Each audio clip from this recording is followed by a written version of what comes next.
And now our worship continues with the reading of the Psalter, Psalm 32, as read to us by Ann Hitchings.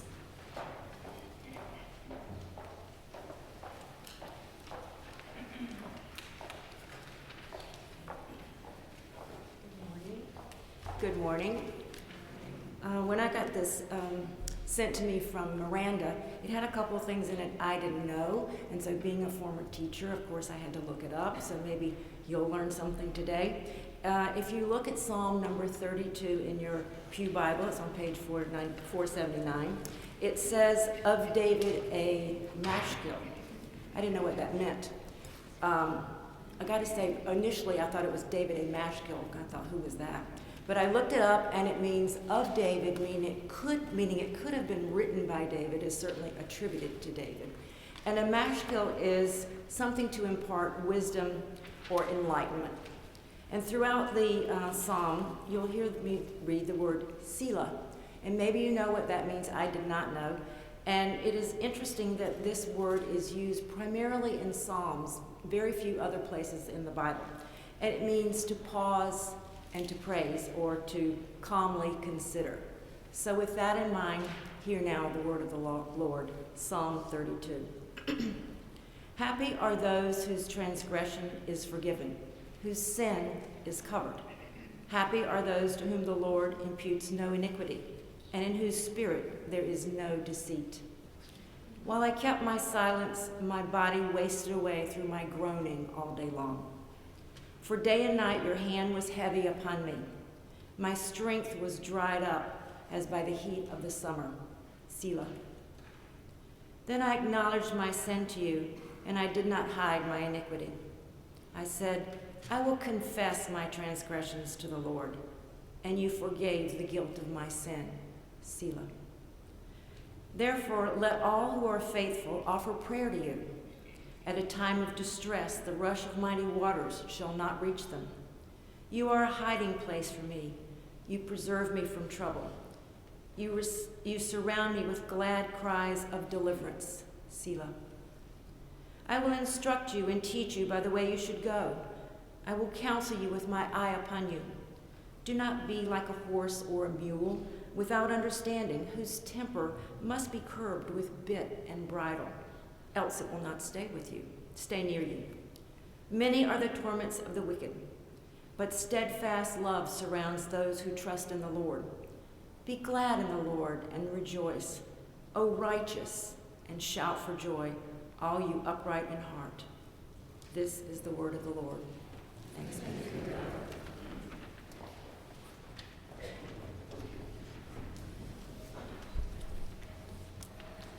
Greetings, church, and thank you for the warm welcome this morning. It is a joy to be here with you and just soak up the wonderful spirit of this place.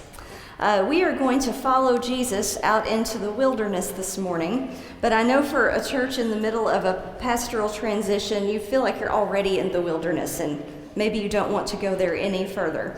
But just to give you a word of hope from having done this on pretty much every end of the process, all will be well. The congregation in Kansas City that I left a little over a year ago is getting ready to call a new senior pastor. And the congregation that I now attend in Louisville, Kentucky is beginning to prepare for the retirement of the senior pastor who's been there about 25 years. So from the beginning to the end, you have friends and kindred spirits in this place with you. So we will hold you in prayer for discernment and ask that you do the same for our congregation. And in the meantime, we trust that this spirit and gift of community that God has given us carries us through seasons. And our gospel lesson today in that spirit is from Matthew chapter 4, verses 1 through 11. Then Jesus was led up by the Spirit into the wilderness to be tempted by the devil. He fasted 40 days and 40 nights, and afterwards he was famished.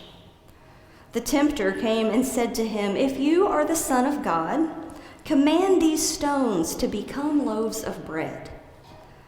But he answered, "It is written, one does not live by bread alone, but by every word that comes from the mouth of God." Then the devil took him to the holy city and placed him on the pinnacle of the temple, saying to him, "If you are the Son of God, throw yourself down. For it is written, he will command his angels concerning you, and on their hands they will bear you up so that you will not dash your foot against a stone." Jesus said to him, "Again, it is written, do not put your Lord God to the test." Again, the devil took him to a very high mountain and showed him all the kingdoms of the world and all their splendor. And he said to him, "All these I will give you if you will fall down and worship me." And Jesus said to him, "Away with you, Satan, for it is written, worship the Lord your God and serve only him." And then the devil left him, and suddenly angels came and waited on him. This is the word of the Lord. Maybe this is not a thing here in New York where you have robust public transportation, but where I come from in Kentucky and other places where I've lived, like Kansas City and Arizona, some folks have this strange habit of proclaiming their most deeply held beliefs by plastering them onto their vehicles. They will know we are Christians by our bumper stickers, I guess.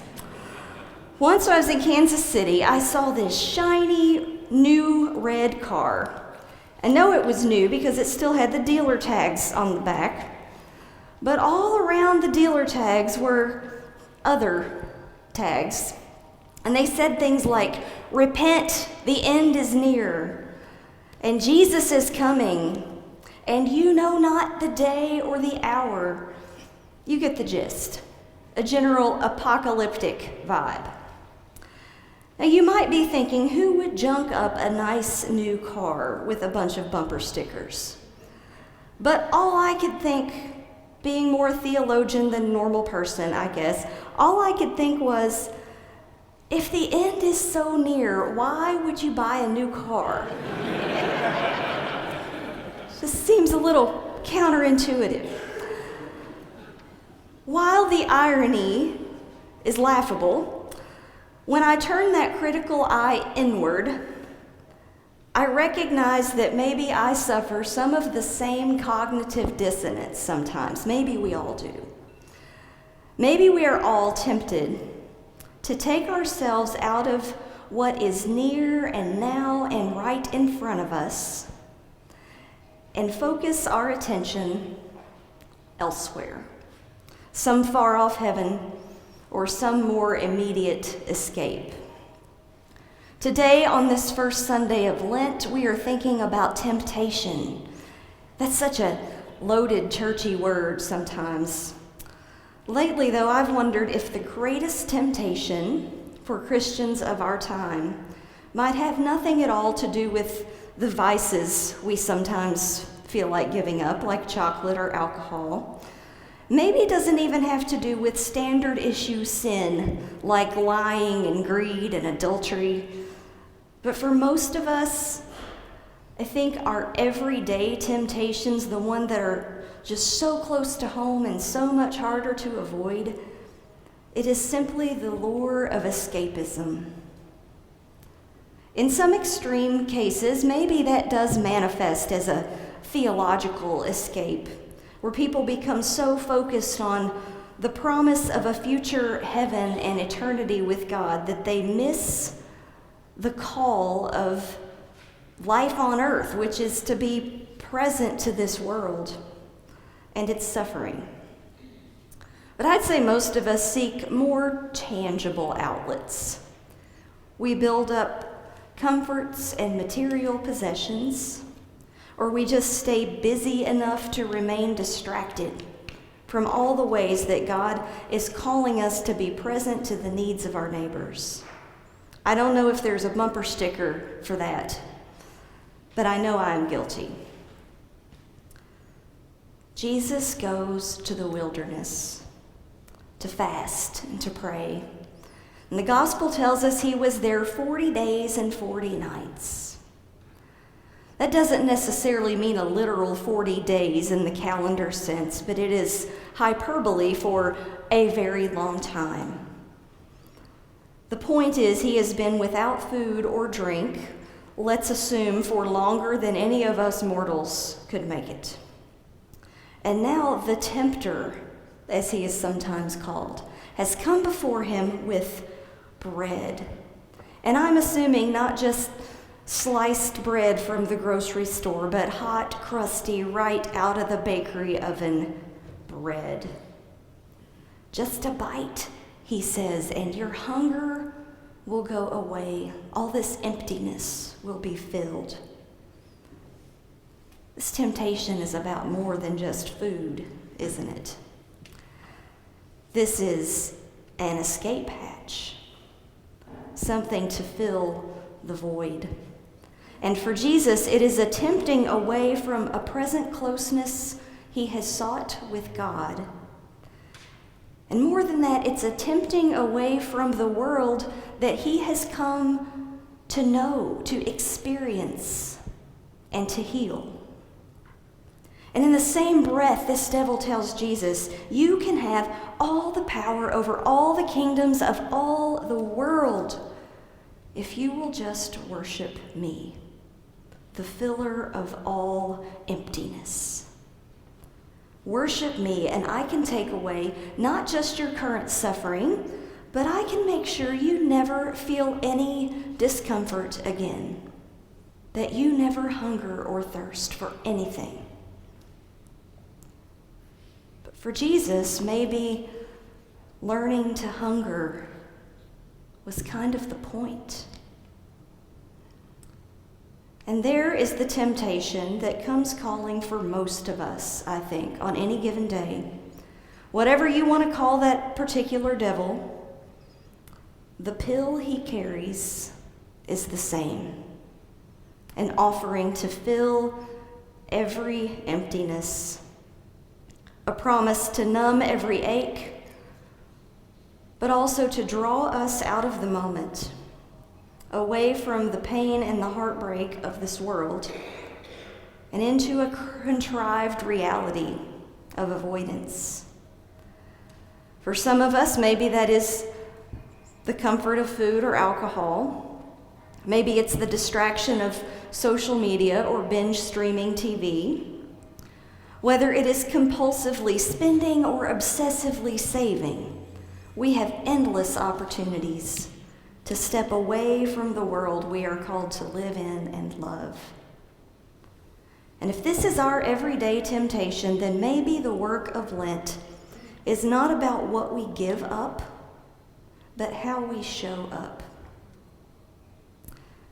Maybe it's about learning to be present to the world and its needs, and our everyday opportunities to use the gifts God has given us for the good of our neighbor and community.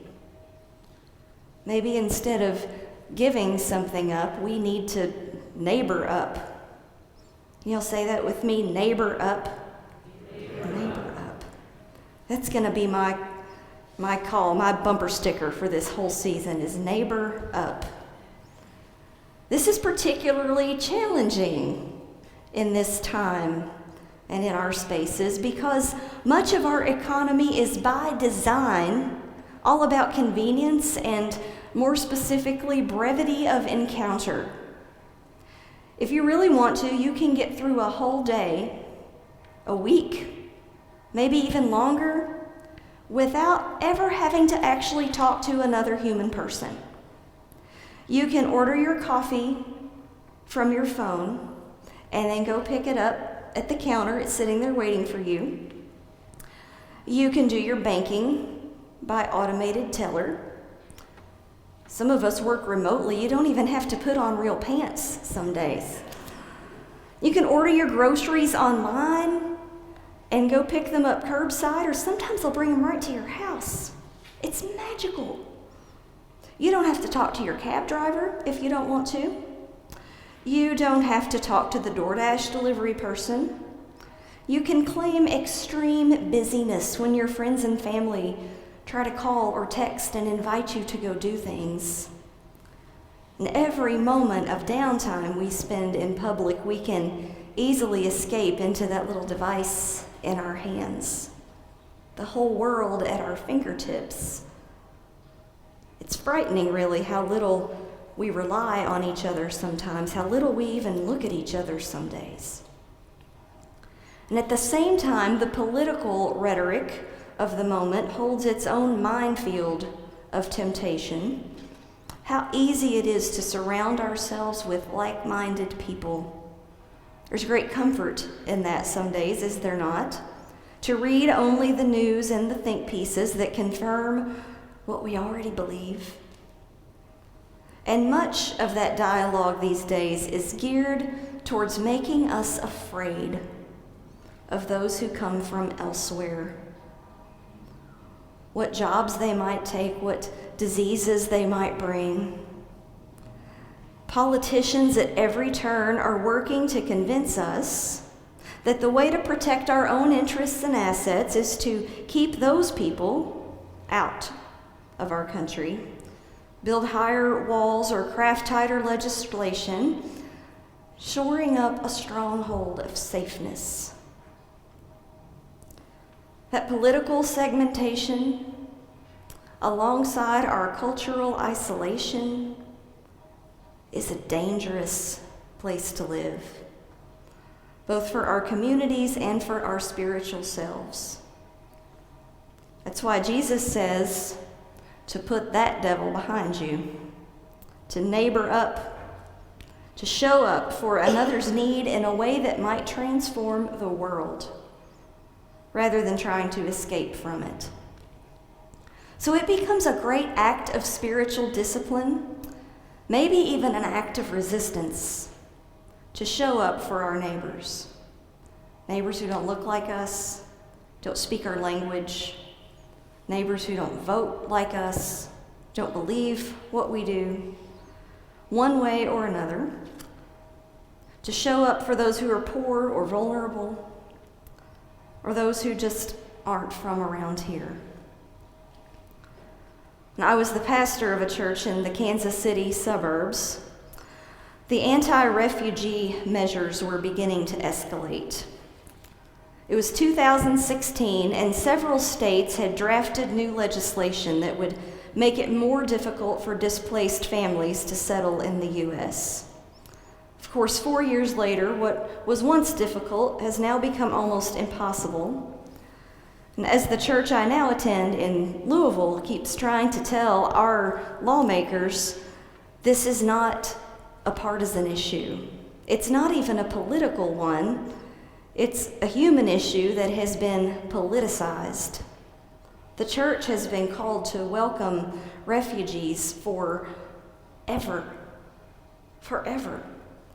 But now these resettlement caps are at an all-time low. I know churches and communities in Kentucky, and I bet you know some here too, that have been doing refugee ministry for decades and are ready and waiting to resettle families, have homes prepared and job services and transportation lined up, but the families cannot get here. That's now. In 2016, the issue had not quite reached such a fever pitch, and my congregation recognized that it was time to neighbor up before things got worse. So we connected with area organizations that do resettlement, and we found multiple avenues to show up for newly arrived neighbors. Some of our members held welcome signs at the airport. Some trained to teach ESL or citizenship classes. Some worked to coordinate household items and other supplies. I got to carry a fruit basket to a door, which I knocked on with another member of my church and a friend from the Muslim community who's a doctor and frequently makes herself available for newly arrived families. And we also had a translator from the local agency. So before this visit, we had asked, what's an appropriate welcome gift? Surely they need one of everything. But we were told just bring some fruit and maybe some toys for the children. We were told there were 5 children. When we arrived, we were introduced by the translator. We were warmly gathered into the house, and let me tell you, there were more than 5 children. It was hard to count because they were kind of everywhere. They were so excited. And we also noticed that the mother was very pregnant. So the kids each came to see their new visitors, and we did our best to look as unintimidating as possible. And then they went after the clementines in that fruit basket like it was their job. There's something universal about kids and clementines. But I tried to see that tiny, self-contained sweetness, so easily peeled and eaten through the eyes of small children who had lived their entire lives in a refugee camp. My imagination failed me, but their joy was palpable. Then the father shook our hands, and the mother hugged us. And then the grandmother came into the room, and she was dancing. There was no music but what was in her head. She didn't say much, but she danced over, her hands waving in the air the way that I have seen women worship in Africa. And she was pure joy exuding. And she embraced each of us, and she touched our faces, almost in blessing, or to make sure that we were real. Maybe it was both. We learned that this family had been in a resettlement camp in the Sudan for 20 years. Every one of their children had been born there.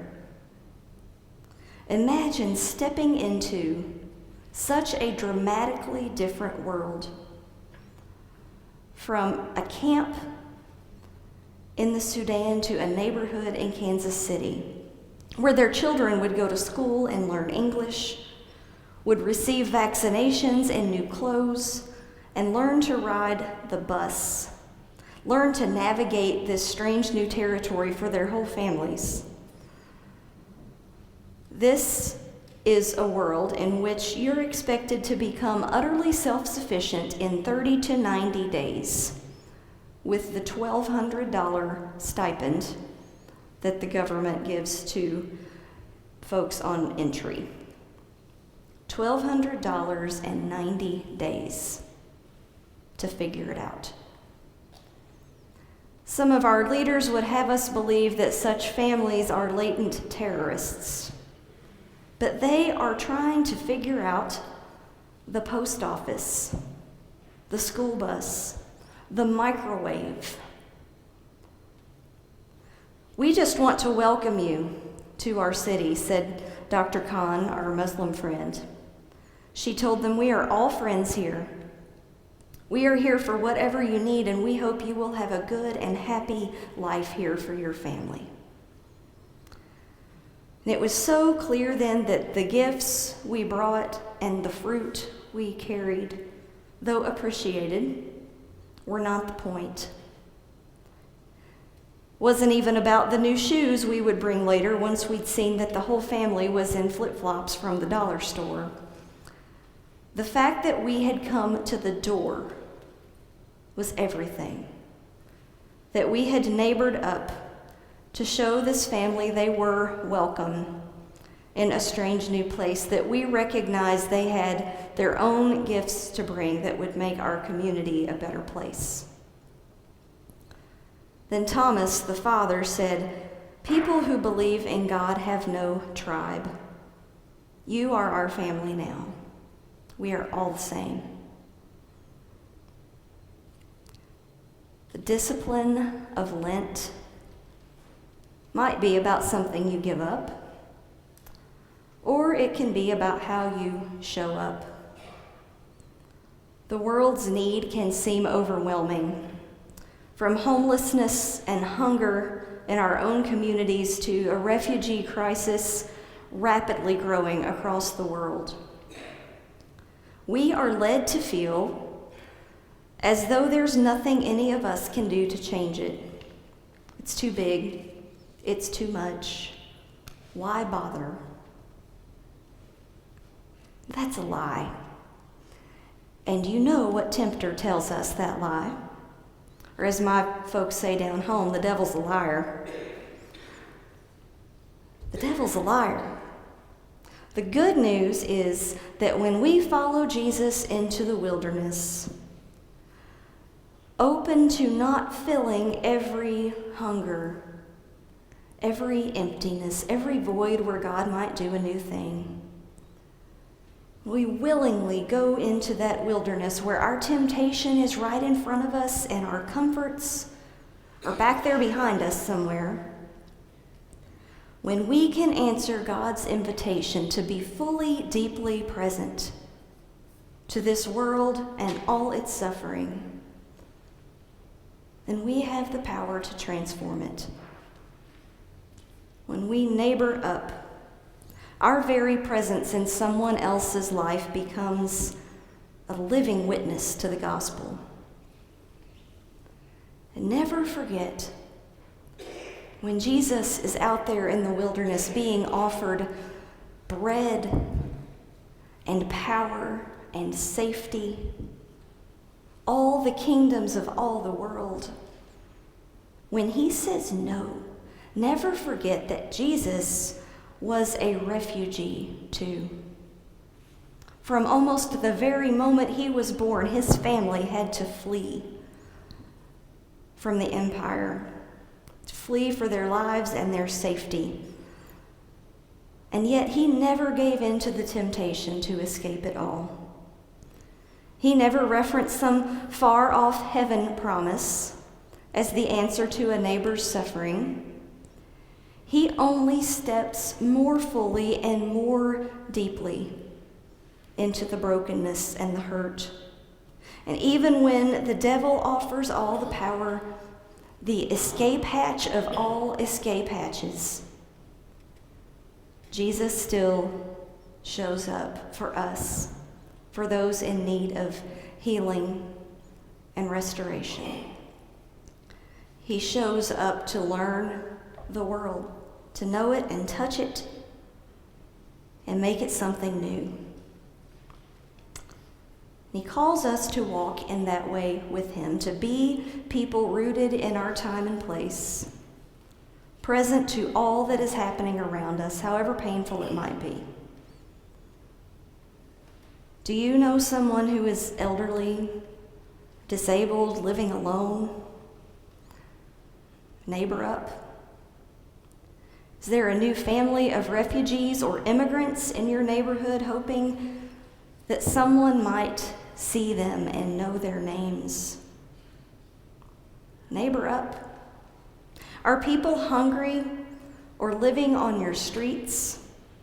Is climate change affecting the poor neighborhoods more adversely than affluent ones?